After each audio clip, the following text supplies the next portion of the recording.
잠시만요. 어떡해. 안녕하세요, 선생님. 안녕하십니까. 다시. 임용고시에 합격하셔서 새롭게 서울음악교사가 되신 선생님들을 모시고 이야기를 좀 들어보는 시간을 가지도록 하겠습니다. 안녕하세요. 저는 올해 서울에 응시하여서 3수 만에 합격한 성악전공 서울음악 합격자입니다. 저는 이번에 재수로 서울 합격한 성악 전공입니다. 저는 이번에 서울에 바이올린 전공으로 합격하게 되었습니다. 그리고 기간제를 병행하고 또 담임 일도 같이 병행을 하면서 합격하게 되었습니다. 저는 올해 3수로 서울에 합격한 합격생입니다. 제 전공은 작곡이고 상반기에 시간 강사 일을 하고 하반기부터 공부를 하여서 올해 합격하게 되었습니다. 서울 지역 초수로 합격한 가야금 전공입니다. 저는 이번에 초수로 합격하였고요. 제 전공은 국악 아쟁 전공입니다. 저는 교육대학원 졸업 후에 1년 동안 올인해서 공부를 했습니다. 저는 서울 초수 합격자고요. 전공은 실용음악 재즈 피아노입니다. 저는 이번에 교육대학원과 교생 실습을 병행하면서 초수로 합격하게 되었습니다. 저는 이번에 서울 지역 합격한 작곡 전공이고요. 저는 재수만에 합격했고 초수에는 교육대학원 4, 5학기랑 논문 병행했고요. 재수 때는 올인했습니다. 올해 서울 합격자입니다. 저는 초수로 합격했고 국악 전공입니다. 1학기 때는 교대원 병행했습니다. 저는 서울 초수로 합격한 피아노 전공입니다. 네, 저는 이제 서양음악 작곡 전공을 했고요. 국악이 아무래도 되게 낯설어서 조금 어렵게 느껴졌었는데 가장 기본적인 방법으로는 국악에 일단 시간을 많이 쏟았어요. 저는 먼저 음악교육론을 최대한 빨리 한 주 단위로 공부 계획을 짜서요. 음악교육론을 최대한 빨리 끝내고 국악에 최대한 많은 시간을 투자하고 그리고 이제 남은 시간에 서양음악이랑 다 다른 것들을 공부를 했고요. 아무래도 낯선 개념이나 내용들이 많기 때문에 이해가 조금 어려웠던 부분은 반드시 개론서 같이 보면서 개론서에 더 보충해야 될 내용들을 요약하는 것에 옮겨 적었고요. 그렇게 하니까 확실히 이해는 더 잘 되고 그냥 단순히 암기하는 느낌이 아니라 내가 확실하게 이해를 하고 그 내용을 암기를 하는구나 라는 생각이 많이 들었던 것 같아요. 그리고 저는 정관보 외우는 것도 처음에 조금 많이 어려웠었는데 이제 여러 가지 방법이 있더라고요. 뭐 그냥 이미지로 외우는 방법도 있고 그런데 저는 결국엔 돌고 돌아서 그냥 그 멜로디를 음으로 다 기억했어요. 그냥 앞머리 부분을 뭐 영산해상 이런 것들도 다 그냥 조금씩 다르고 거의 비슷하긴 한데 리듬이랑 선율을 그냥 다 기억을 해가지고 음으로 다 외웠던 것 같습니다. 그리고 암기할 내용들은 대부분 다 청킹 해가지고 앞글자 위주로 따서 외웠던 것 같습니다. 저도 국악이 제일 어려웠는데 국악이 양도 많고 되게 방대하다 보니까 그걸 암기하는데 굉장히 어려웠습니다. 저는 그래서 일단 그 교재에 있는 전상진 쌤 서브노트를 굉장히 활용을 했고요. 그 서브노트에 제가 만든 청킹을 다 적어가면서 그걸 계속해서 외우는 방법을 했던 것 같아요. 저도 국악을 되게 어려워했었는데 서양음악 전공이라서 국악에서 이제 좀 양이 많거나 방대하다고 느끼는 정제나 고학보 같은 것들을 스터디를 활용해서 퀴즈를 매일 내고 그걸 푸는 스터디를 했던 게 되게 많이 도움이 돼서 시험 때도 그게 좀 잘 맞출 수 있었던 것 같고요. 그리고 비슷하게 퀴즐렛 앱을 이용해서 정제, 고학보 이런 것들 식임새 다 포함해서 계속적으로 이제 맞추는 연습을 했었던 것 같습니다. 저는 국악 전공이라서 서양음악사가 가장 어렵게 느껴졌는데요. 먼저 제 원래 수준이 어느 정도였냐면 중세 다음에 르네상스인 것도 모를 정도로 서양음악사를 잘 몰랐고요. 그래서 목차표를 만들기 위해서 마인드맵을 만들었어요. 그래서 마인드맵 만들고 기출문제가 어디서 나왔는지 표시하고 그리고 교수님께서 수업 시간에 중요하다고 언급하셨던 것도 표시하고 그리고 모의고사에서 틀린 악보나 이런 거는 악보집 말고 따로 마인드맵 오른쪽 편에 있고 왼쪽 편에다가 악보 붙여서 계속 악보도 같이 볼 수 있도록 따로 펴보지 않을 수 있도록 그렇게 준비했던 것 같습니다. 네, 저도 국악 전공자로서 서양음악사 공부하는데 어려움이 많았었는데요. 저는 가장 어려웠던 건 아무래도 악곡에 대한 이해가 부족하기 때문에 그 문제에서 악곡이 나오면 항상 놀랐어요. 그래서 긴장부터 하고 오답률도 많이 높았던 것 같은데 제가 생각했을 시작했을 때는 일단 저는 1, 2월 달에 악곡은 전부 다 외웠었는데 3월 이후부터 이제 제공되는 악곡이 너무 많아서 거기에 대한 부담감이 컸었습니다. 그래서 이걸 어떻게 외워야 되나 하면서 노력은 했는데 끝내 외우진 못했어요. 근데 제가 시험을 보면서 느꼈던 것은 그런 과정이 있기 때문에 그래도 시험을 볼 수 있는 또 수준까지 끌어올릴 수 있었다는 생각이 들었습니다. 저는 그 과정에서 스터디를 활용을 했는데요. 스터디원들과 시대별로 악곡을 모아서 퀴즈도 내어보고 눈에 많이 바르려고 노력을 많이 했어요. 정확히 외우진 않더라도 그런 과정들이 쌓여서 결국에는 시험을 푸는데 도움이 되지 않았나 생각이 듭니다. 그리고 악곡 말고는 이게 역사다 보니까 흐름을 타서 공부하는 게 가장 중요하지 않나라는 생각을 했습니다. 그래서 시대별로 구분해서 공부를 하는 것이 아니라 이런 중세 음악이 어떻게 르네상스에 전해졌고 어떻게 발전했는지 그러한 점들을 조금 비교해보면서 흐름을 타려고 노력했던 것 같습니다. 저도 국악 전공이라 서양 음악사가 굉장히 어려웠는데요. 저는 학부 때부터 서양 음악사가 되게 재미가 없고 지루해서 포기했었던 과목이에요. 그런데 이번에 제대로 공부를 하면서 너무너무 양이 많고 힘들더라고요. 그래서 이거를 어떻게 할까 고민을 하다가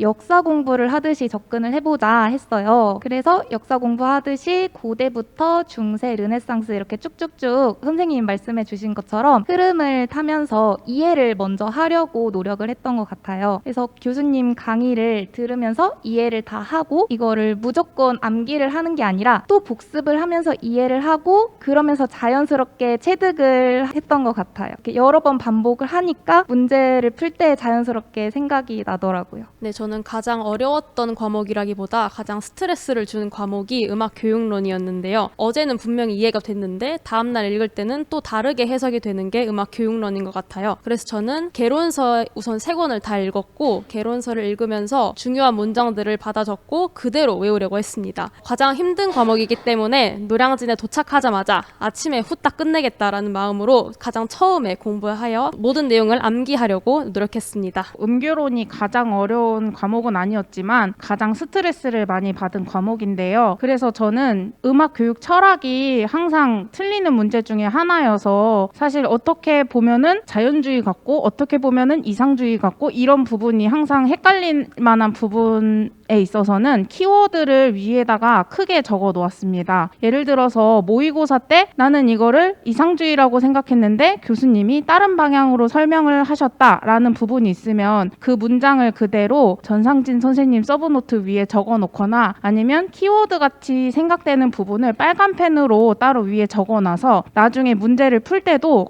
이 키워드는 이런 거였지 하고 바로바로 찾을 수 있도록 몸에 습득시켰었던 것 같습니다.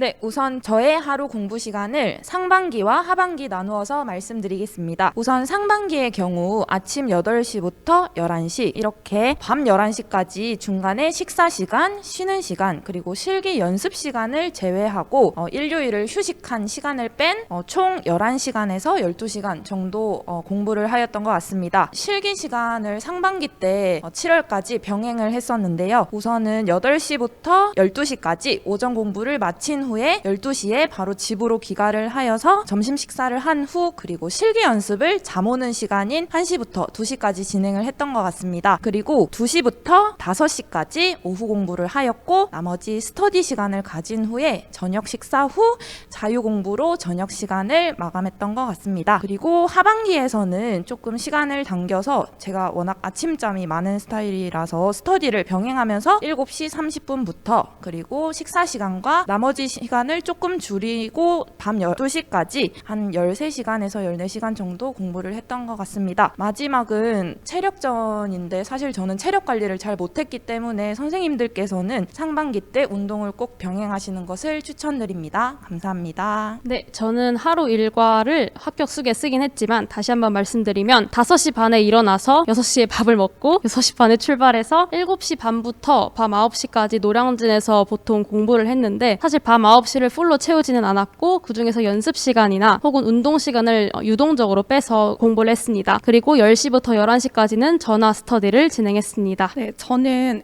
초수 때는 거의 하루 종일 공부를 했었고 재수를 할 때는 기간제를 병행하게 되어서 사실 초반에는 되게 학급 일로 많이 힘들어서 8월 달까지는 거의 공부를 못했었고요. TO 나오고 나서 이제 희망을 가지고 그때부터 공부를 시작했는데 저는 스터디를 이제 적극 활용해서 외부 착석 스터디를 활용해서 6시부터 11시까지 쉬는 시간 제외하고 한 4시간 정도 매일 평일에 공부하도록 했고요. 주말에는 토요일의 경우에는 학원을 가고 이제 일요일의 경우에는 좀 데이트도 하고 하긴 했지만 어쨌든 거의 하루 종일 공부를 했던 것 같습니다. 네, 저도 상반기에는 일을 병행을 해서 수업 준비를 새로 다 하다 보니까 공부에 사실 집중을 많이 못해서 제가 제대로 공부하기 시작한 시기는 8월 중순부터입니다. 그래서 8월 중순부터 저는 착석 스터디, 외부 착석 스터디를 해서 8시 10분까지 항상 착석을 할 수 있도록 하였고 그때부터 밤 12시까지는 최대한 많은 시간 앉아 있으려고 노력을 했습니다. 그래서 중간에 한 10월부터는 밥을 제대로 못 먹어서 그래서 밥 시간도 거의 없이 했었던 것 같고요. 하반기에 하다 보니까 남들보다 공부 시간이 부족하다고 생각해서 나름 무리를 해서 공부를 했는데 막판에 가니까 너무 힘들어서 몸에 병이 나기 시작해서 선생님들께서는 지혜롭게 운동도 함께 하시면서 공부를 하시길 정말 추천드립니다.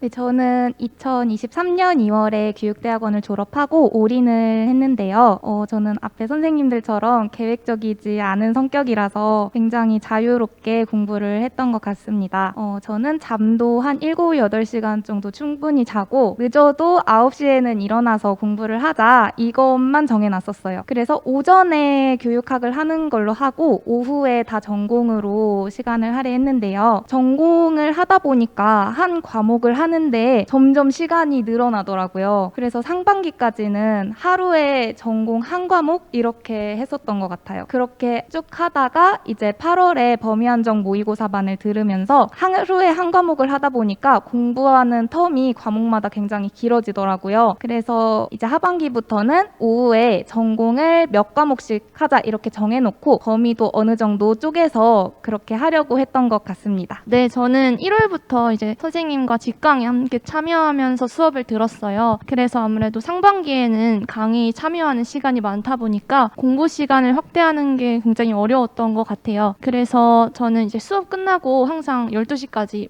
빨리 밥 먹고 다 마치고 집에 가려고 많이 노력했었고 그리고 수업하는 과정에서도 이제 쉬는 시간이나 좀 짜투리 시간을 많이 활용해서 좀 공부 시간을 확보를 하려고 했습니다. 그리고 그 외에는 제가 집에서 공부를 해서 평균적으로 한 10시간에서 12시간 공부했던 것 같고 저는 잠이 많아서 전 한 10시간도 잤던 것 같아요. 사실 잠 줄이는 거에 스트레스가 굉장히 많았는데 제가 이제 합격하고 느낀 게 사실 공부량이 그렇게 많은 것이 중요하다고 생각 안 드는 것 같아요. 그럼에도 불구하고 저는 사실 초수였기 때문에 방법을 잘 몰랐고 또 시행착오가 필요했었다고 생각을 합니다. 그래서 많은 초수 선생님들도 좀 시간을 처음에는 많이 확보하는 게 중요하지 않을까라고 생각을 하고요. 저도 계획을 체계적으로 짜서 공부를 하는 편은 아니었고 그래도 저도 선생님과 마찬가지로 9시엔 일어나서 오전에는 교육학 마무리하고 우리가 일주일 단위로 모의고사를 보고 있기 때문에 그 결과를 토대로 제가 이제 부족한 부분에 대한 공부를 계획하려고 했어요. 그래서 언제는 무슨 과목 이런 것이 아니라 정말 제가 부족한 거 순위로 우선순위를 정했고 하루에 좀 체계적으로 공부를 하려고 했던 것 같습니다. 그리고 저는 실기를 딱 시간을 정해놓기보다는 공부하다 보면 힘들 때가 있어요. 그때 한 번씩 악기도 해주고 정신을 환기시켜주는 그런 포인트로 실기로 연습했던 것 같습니다. 네, 저도 1월부터 11월까지 지스쿨에서 이제 직강을 들으면서 공부를 했는데요. 저 일단 1, 2월에는 강의가 굉장히 교육학 강의도 들어야 되고 이 전공 강의도 들어야 되기 때문에 순전한 공부 시간을 확보하기는 되게 어려웠던 것 같아요. 그리고 저는 집에서 학원까지 거리가 1시간 정도고 그래서 저는 이동 시간을 충분히 활용하려고 노력을 많이 했고 이동 시간에는 간단하게 볼 수 있는 핸드폰에다가 제가 정리한 내용을 읽으면서 이동을 한다던가 그런 식으로 많이 활용을 했고 그 다음에 직강을 듣는 와중에도 선생님 수업에 최대한 집중하면서 수업을 듣고 쉬는 시간이 생각보다 길기 때문에 그 쉬는 시간을 충분히 활용해서 그 수업한 내용을 그 시간 안에 복습하는 것을 목표로 하다 보니까 그 짧은 시간 안에도 내용을 2번씩 볼 수 있는 효과가 있더라고요. 그래서 저는 상반기에는 그렇게 강의가 많을 때는 그런 식으로 최대한 공부를 했고, 그리고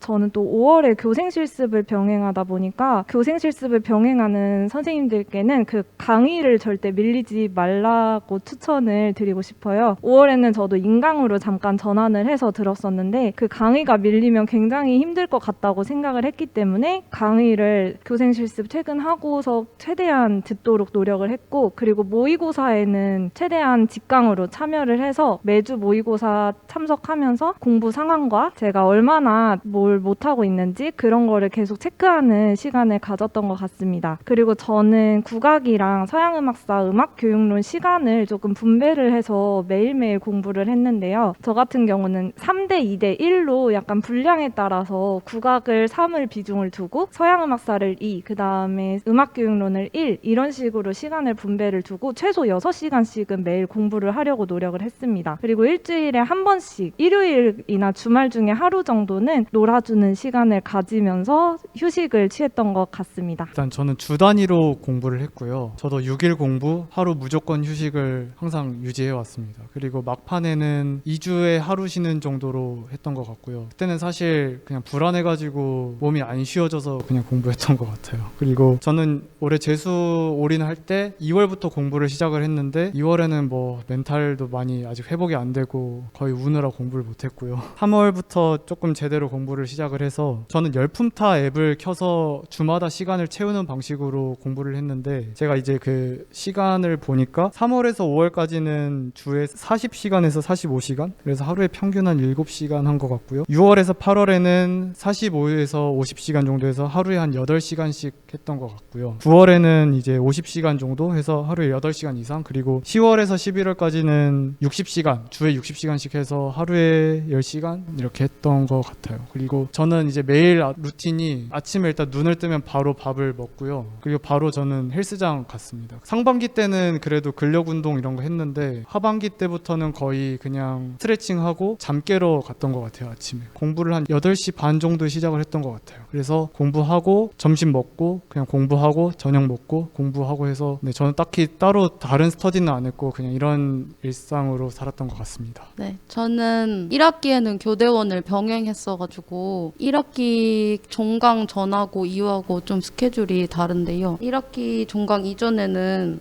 제가 화요일 수요일 날은 학교를 가고 수요일 날은 실기 레슨을 받았었어요. 그리고 집에서 노량진까지는 한 1시간 10분 정도 잡고 왔고 학교까지는 1시간 정도 걸렸었는데, 그래서 강의를 하루에 몰아서 다 듣고 싶었는데 여유 시간이 이동 시간도 있고 하다 보니까 하루에 한 과목을 다 못 들어서 하루 단위로 계획을 세우니까 그게 엄청 스트레스더라고요. 계획을 계속 못 지키고 다음날이 되니까. 그래서 한 주 안에만 강의를 안 밀려야겠다라는 식으로 듣고 넘어갔던 것 같고, 그리고 지스쿨에서 하는 캠스터디를 했었는데 원래 상반기에는 학교도 다녀야 되고 많이 접속을 못하니까 좀 돈이 아깝더라고요. 그래서 지스쿨에서 나눠주는 시간표만 가지고 저 혼자서 그 시간표에 맞춰서 공부를 했었고, 그래서 상반기 한 하루에 8시간 정도 공부했던 것 같고요. 그리고 종강하고 나서부터는 캠스터디 참여해서 하루에 10시간 반에서 11시간 반 정도 했던 것 같아요. 저는 사실 공부 시간은 안 세면서 공부를 해서 이제 시간으로 따지면 잘 모르겠고, 초반에 2월까지는 앉아있는 연습을 많이 했었던 것 같습니다. 그리고 이제 기상시간 규칙적으로 잡는 것 그런 거 연습하고 3월부터 좀 제대로 공부하기 시작한 때부터는 앉아있는 거는 한 10시간 됐던 것 같고 9시에는 꼭 나가려고 노력을 했고요. 점심 먹고 저녁 먹는 시간 외에는 다 앉아있으려고 노력을 했었던 것 같습니다. 근데 순 공부 시간은 아마 절반 정도 되지 않을까 싶기는 해요. 근데 이제 또 저녁에 밤에 끝나고 나서는 운동을 통해서 스트레스를 해소하려고 했고요. 이제 상반기에는 제가 일병행을 하느라 일하는 날에는 저녁에 꼭 나가서 공부하는 연습, 그리고 이게 공부하는 습관이 잡혀야 하니까 일하는 날에는 꼭 쉬지는 않으려고 정했어요. 최대한 하려고 다 노력했고, 교회 반주하는 날에도 꼭 끝나고 나서 집에서 밥을 먹으면 제가 이제 안 나가게 돼서 스터디 카페 근처에서 밥을 먹고 바로 들어가려고 했습니다. 저는 오히려 상반기에 안 쉬었던 것 같고 하반기에 가서 지쳐서 조금 그때 쉬면서 했었던 것 같습니다. 저는 국악 전공이라서 화성학을 본격적으로 배우게 된 게 교육대학원 입시를 준비하면서예요. 그럼에도 저는 졸업을 못할 수도 있겠다 싶을 정도로 화성학을 굉장히 어려워했었어요. 화성학이 되게 수학적으로 느껴지기도 했고 많이 어렵더라고요. 그래서 교수님 강의를 저는 1월부터 7월까지는 인강으로 들었는데 일단 기본이론반 들을 때 화성학 교재로 열심히 강의를 일단 들었고요. 그리고 들을 때 문제를 먼저 풀고 나서 교수님 풀이를 들었던 것 같아요. 그리고 풀이를 듣고 내가 맞게 다시 하고 있는지 또 풀어보는 작업을 반복했던 것 같아요. 그래서 원래 한 문제 풀 때 1시간이 걸릴 정도로 되게 힘들었었는데 그게 계속 반복을 하다 보니까 점차 나아지긴 하더라고요. 그리고 교수님께서 말씀해 주셨던 게 화성학 수첩을 만들라고 하셨는데 기본이론반 들을 때 만들어 두고 그거를 보면서 푸니까 확실히 도움이 많이 됐고요. 그리고 이제 7월에 화성데이 형식 강의가 열리기 전까지는 강의를 안 듣다 보니까 아무래도 조금 소홀해졌었어요. 근데 그 기간에 아예 놨던 게 아니라 문제를 그래도 조금씩 풀려고 했고 그리고 개념이나 공식 같은 것들을 잊지 않으려고 자주자주 봤던 것 같아요. 그렇게 하고 이제 수업을 들은 후에 8월 모의고사부터 이제 문제로 화성학 문제를 주시면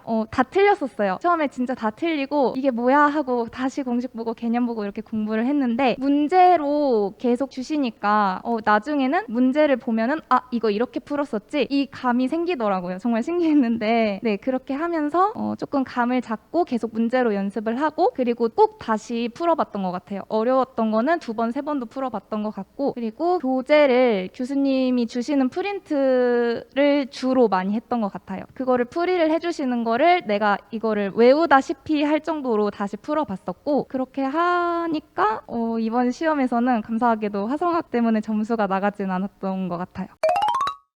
지금 막 우리 도착하신 선생님 계셔서 잠깐 소개 듣고 들어가도록 하겠습니다. 네, 안녕하세요. 저는 피아노 전공이고요. 재임용 했습니다. 경기도에서 재임용했고요. 공부 루틴을 말씀을 드리면은 저는 일단 시작이 늦었어요. 작년에 1차 끝날 때까지만 공부를 했으니까 11월 말까지 공부를 하다가 그 서울 TU가 나오고 결정을 하고 공부를 본격적으로 시작한 거는 8월쯤 됐어요. 근데 다행히 바로 작년에 열심히 해놓은 것들이 있었기 때문에 할 수 있었던 것 같고 근데 아무리 작년에 열심히 했었어도 처음에는 그 범위한정 모의고사 이제 2회쯤부터 시작을 했는데 그거를 푸는데 진짜 기초적인 것도 기억이 안 나서 너무 당황스러운 거예요. 어떻게 이게 기억이 안 나지 싶을 정도로. 근데 이제 처음 공부했을 때보다 훨씬 1회독을 하고 나니까 한 번만 봐도 그게 다시 인출이 되더라고요. 그래서 오랜만에 공부를 하셨을 때 뭔가 기억이 안 나서 불안하시다면 1회독을 하고 나면은 그 다음에 이제 저는 열심히 했던 게 좀 잘 나오는 것 같고요. 그래도 시간이 많이 없었지만 그 전에 준비했을 때보다는 마음도 편했고 훨씬 좀 수월하다는 느낌이 있었습니다. 그리고 공부 시간 같은 경우에는 8월이니까 이제 1차 준비 기간에는 방학이 없었던 거잖아요. 그래서 학기 중에 평일에는 적으면 정말 막 2시간에서 보통은 4시간 정도 했던 것 같고요. 많으면 6시간 정도 했어요. 그리고 주말에는 저는 토요일에 여기 직강을 나왔어요. 저는 인강이 잘 안 맞아가지고 바로 직강 신청해서 그 모의고사 때부터 직강을 들었고 그다음에 일요일에 그래도 시간이 나니까 그때 공부를 좀 많이 하려고 했던 것 같아요. 그래서 토요일, 일요일은 9시간, 10시간 정도 했습니다. 네.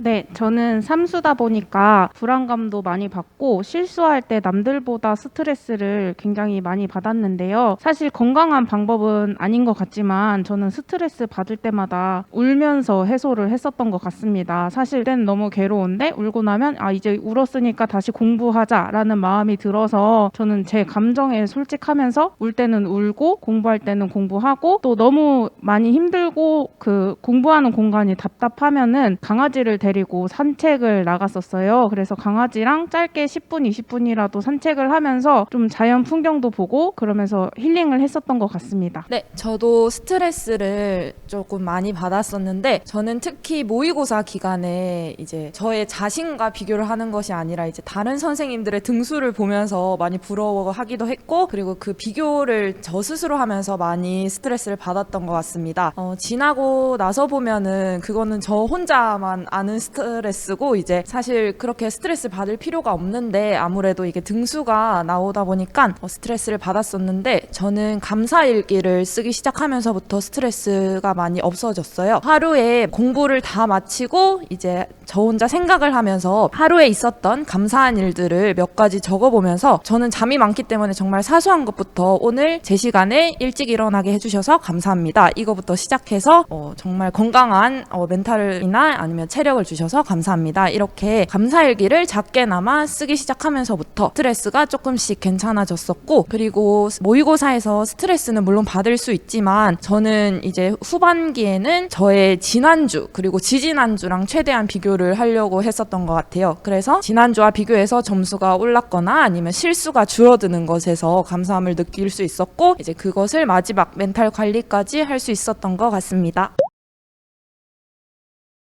네, 제가 드리고 싶은 말씀은 일단 저는 저번에 임용을 봤을 때 그 전해에 봤을 때 처음에는 서울을 보려고 시작을 했는데 이제 시창청음이랑 코드 없는 반주 때문에 물론 많은 분들이 다들 이 고민을 하실 것 같은데요. 시창청음이랑 코드 없는 반주가 너무 감당이 안 돼서 원서 접수 직전까지 고민을 하다가 경기로 지원을 해서 어쨌든 합격을 했어요. 근데 뭔가 등수까지 나오고 보니까 뭔가 상위권 1인 그 점이 너무 후회가 되는 거예요. 이럴 줄 알았으면 그냥 주변에서 몇몇 분들은 붙기만 하면 되니까 그냥 서울을 써라라고 말씀을 해주셨는데 어쨌든 불안감이 더 크기 때문에 경기를 썼는데 근데 되돌아가도 그렇게 했을 것 같긴 해요. 뭔가 안전한 게 더 우선이라고 생각을 해서 그런데 어쨌든 후회가 너무 많이 남아서 결국은 재임용을 하게 됐고 제가 드리고 싶은 말씀은 저는 시창청음을 아예 못해요. 정말 아예 못하고 그래서 이번에도 거의 0점 가까이 나온 것 같은데 근데 또 붙으신 분들 말씀을 들어보면 시창청음이 저 같으신 분들 중에 합격하신 분들도 꽤 있는 거예요. 그래서 뭔가 이거 하나 때문에 고민을 하신다면 면접이랑 수업 실현을 훨씬 열심히 해보시는 게 어떨지 말씀을 드리고 싶고요. 그리고 제가 재임용을 준비를 했던 것도 그 작년 점수에서 면접이랑 수업 실현 점수가 괜찮았어서 좀 자신감을 갖고 준비를 했고요. 이번에는 정말 실기가 망했고 면접이랑 수업 실현이 점수가 잘 나와서 정말 실기가 엄청 망했는데도 다른 걸로 보완을 했다. 그래서 될 수도 있다는 말씀을 드리고 싶습니다. 네. 저는 학교 다닐 때 노래 부르는 것도 정말 싫어했고 그래서 노래를 일평생 불러본 적이 없었는데 임용을 시작하면서 노래를 처음 시작하게 됐었거든요. 그래서 지역을 선정할 때에도 사실 서울이 시창이랑 청음을 보기 때문에 저는 작곡가라서 무조건 서울을 써야겠다라고 생각을 해서 일단 서울을 썼고요. 그런데 이제 노래가 너무 약해서 저는 애초에 범주범창에서 5점만 받자 그리고 민요 10점에서 5점만 받자라는 생각을 가지고 시작을 했었어요. 왜냐면 진짜 저는 고음 올라가면 약간 수도꼭지 잠기듯이 그냥 소리가 진짜 아예 딱 잠겨버려요. 근데 서울 지역에 특히 고음역대 노래가 되게 많이 나오기도 하고 또 노래 자체도 난이도가 좀 있는 편이라서 그냥 애초에 노래에서는 점수를 기대를 많이 하지 말자. 쉬운 노래가 나오면 그냥 좋은 거지라는 생각으로 임했고요. 대신에 다른 부분에서 실기를 많이 챙기고 이제 면접이랑 수업 실현을 잘 해봐야지라는 생각으로 했었던 것 같아요. 그리고 조금 더 추가적인 얘기인데 저는 청음이 되게 자신 있었어서 청음을 모의고사 한 번도 안 풀어보고 시험장에 갔었는데 그래서 마지막에 주는 시간 3분이 그렇게 짧은 줄 모르고 전 2마디 그리고 나왔거든요. 거의. 그래서 꼭 모든 걸 다 모의고사 해보고 연습을 해보시는 게 중요한 것 같아요. 그리고 면접은 생각했던 것보다 잘 봤고요. 수업 실현은 생각했던 것보다 못 보고 실기는 내가 이렇게 못했나 싶을 정도로 나오긴 했는데요. 그래도 어떻게 합격은 한 거 보니까 그래도 너무 그렇게 실기 못한다고 노래 못 부른다고 꼭 고민은 안 하셔도 될 것 같아요. 특히 반주 정말 열심히 하려고 노력했고요. 노래가 안 되니까 피아노라도 기가 막히게 쳐야지라는 생각으로 그냥 더 자신감 있게 쳤던 것 같아요. 물론 실기는 점수는 많이 안 나왔는데요. 네, 그래도 그냥 자신감 잃지 않으려고 긍정적인 생각 많이 했던 것 같아요. 노래가 좀 안 되더라고요. 저는 그리고 운이 좋게도 1차 점수를 잘 받았어요. 근데 제가 2차에서 실기가 많이 부족한데도 조금 더 부담감은 적었던 것 같아요. 제가 조금 실기가 부족하지만 그래도 다른 거에서 만회하자라는 생각으로 했고요. 그렇다고 실기를 막 아예 놔버린 건 아니었고 그래도 열심히는 했습니다. 저는 1차 점수가 굉장히 낮아서 1차 끝나고 나서 불안함이 많았던 것 같아요. 그래서 그때 1차 끝나고 합격하기 전이었나? 교수님께서 세 가지 중에서 너무 한 가지가 부족하지 않도록 다 비슷한 수준 유지할 수 있도록 하라고 말씀을 해주셔서 저는 사실 실기 점수가 잘 나와서 뒤집은 편인데 시험 보기 전에는 사실 잘 나올 줄 몰랐거든요. 그래서 연습할 때도 계속 부족하다고 느끼고 이랬어서 혹시 그런 걸로 불안함을 느끼시는 분들은 저처럼 운 좋게 혹시 점수가 잘 나오실 수도 있으니까 너무 불안함을 안 느끼셨으면 좋겠고, 저는 연습할 때는 1월부터 레슨 받았는데 계속 하루에 1시간씩 연습했던 것 같아요. 그래서 엄청난 연습법보다는 뭔가 꾸준히 하는 게 중요하지 않을까 하는 생각을 했고, 저처럼 1차 점수가 잘 나오지 않더라도 2차에서 다른 부분에서 고득점을 할 수 있도록 해서 합격하는 전략을 짜셔도 좋을 것 같다고 생각합니다. 저는 우선 초수 때 아예 운동을 안 했었는데 사실 2월부터 허리에 신호가 왔습니다. 그래서 지금도 허리 디스크 때문에 사실 다리에 감각이 없는데, 이게 재수 때는 이러면 안 되겠다 싶어서 일주일에 2번씩 필라테스를 갔고 그 전 정거장에서 내려서 집에 걸어서 오고 호수도 돌아주고 하면서, 그리고 애초에 서서 공부를 많이 했습니다. 그러니까 서서 하는 책상을 샀고 서서 하는 책상에서 그래서 공부를 했습니다. 확실히 상반기에는 필라테스를 2번씩 가고 이렇게 근력 운동을 해주다 보니까 하반기에는 체력이 조금 받쳐지는 게 그래도 느껴지더라고요. 그래서 선생님들도 꼭 상반기까지만이라도 운동을 계속 해주셨으면 좋겠습니다. 저는 소수 때는 스터디를 아예 안 했었는데 그 이유가 다른 선생님들께 제가 피해가 갈까 봐였습니다. 다른 선생님들이 너무 잘하면 기가 죽을 것 같고 다 같이 열심히 안 하면 또 혼자 북치고 장구치고 하는 느낌이 들까 봐 스터디를 신청 안 했었는데 재수 때는 매일매일 스터디를 진행했습니다. 그래서 월요일에는 음악교육론, 화요일에 국악, 수요일 서음사, 목요일 통론, 그다음에 금요일에 교육과정, 개론서, 악곡 이렇게 해서 매일 3개씩 질문을 하고 그에 대해서 댓글을 달면서 공부를 했었고요. 그다음에 하반기에는 이것도 부족하다 싶어서 친구와 이제 10시에서 11시까지 전화 스터디로 인출하는 스터디를 했습니다. 스터디가 아무래도 처음에는 부담이 될 수 있는데 하다 보면 재밌고 떠들 사람이 없잖아요. 함께 떠드는 친구가 있으면 확실히 재밌기도 하고, 그래서 스터디를 강력하게 추천하고 싶습니다. 네, 저는 우선 1차가 무조건 안 될 줄 알고 정답을 맞춰오지도 않고 그냥 12월을 무작정 놀았는데요. 저는 이 부분에서 꼭 2차 때 너무 불안했었던 기억이 나서 1차가 떨어질 거라 생각하지 말고 무조건 지금이라도 하면 내년에라도 도움이 될 수 있다는 생각으로 2차 준비를 정말 열심히 하셨으면 좋겠습니다. 그래야 1차가 붙었을 때도 2차를 떨지 않고 잘할 수 있고, 만약에 안 됐을 경우에더라도 다음 연도에 정말 많은 도움이 될 거라고 생각합니다. 그 범위 한정 모의고사부터 등수를 계속 체크를 했는데요. 항상 40등에서 60등 사이를 왔다 갔다 했던 것 같아요. 근데 이게 점점 처음에 시작할 때 40등에서 끝날 땐 60등으로 끝났거든요. 계속 떨어져서. 그래서 되게 불안했는데 모의고사 점수가 진짜 다가 아니에요, 여러분. 그래서 그 등수에 너무 불안해하지 마시고 그냥 내가 한번 모의고사를 잘 봤다거나 어떤 시험에서 잘 봤다거나 하면은 그래 나는 이 점수가 내 실력이야 그냥 이렇게 믿어버리는 것도 계속 내가 공부를 해나가기 위해서는 필요하다고 생각하거든요. 어떤 작은 믿음을 가지고 계속 공부를 이어나갈 수 있었던 것 같아서요. 그래서 여러분들도 너무 등수나 이런 거에 좌절하지 마시고 내가 할 수 있다라는 생각을 버리지 마시고 계속 가지고 계셨으면 좋겠습니다. 할 수 있다. 힘내세요. 화이팅!